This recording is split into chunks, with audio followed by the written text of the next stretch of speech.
محترم سامعین، السلام علیکم ورحمۃ اللہ وبرکاتہ۔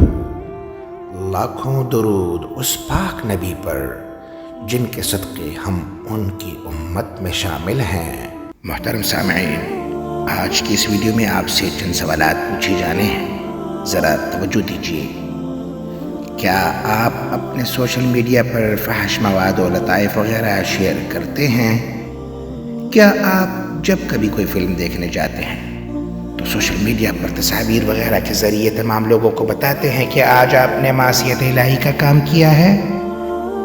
کیا آپ جن فلمی اداکاروں اور اداکاراؤں سے محبت کرتے ہیں آپ انہیں سوشل میڈیا پر پروموٹ کرتے ہیں؟ کیا آپ اپنے گھر کے خوشی کے موقع پر زوردار آواز میں موسیقی ڈی جے بجاتے ہیں؟ کیا آپ اپنی کار چلاتے وقت بلند آواز میں گانے سنتے ہیں؟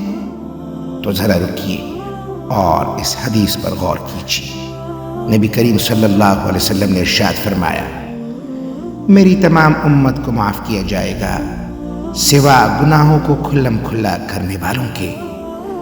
اور گناہوں کو کھلم کھلا کرنے میں یہ بھی شامل ہے کہ ایک شخص رات کو کوئی گناہ کا کام کرے اور اس کے باوجود کہ اللہ نے اس کے گناہ کو چھپا دیا ہے، مگر صبح ہونے پر وہ کہنے لگے کہ اے فلاں، میں نے کل رات فلاں برا کام کیا تھا، رات گزر گئی تھی اور اس کے رب نے اس کا گناہ چھپائے رکھا، لیکن جب صبح ہوئی تو وہ خود اللہ کے پردے کو کھولنے لگا۔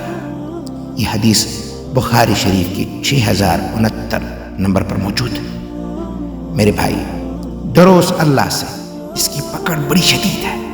اللہ فرماتا ہے، ان بطش ربک لشدید، یقیناً تیرے رب کی پکڑ بڑی سخت ہے۔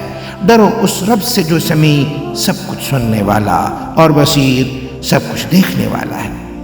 ڈرو اس رب سے جو مالک یوم الدین ہے۔ اللہ پاک ہمیں عمل کی توفیق عطا فرمائے، آمین۔ اقول قولی واستغفر اللہ لی ولکم ولسائر المسلمین۔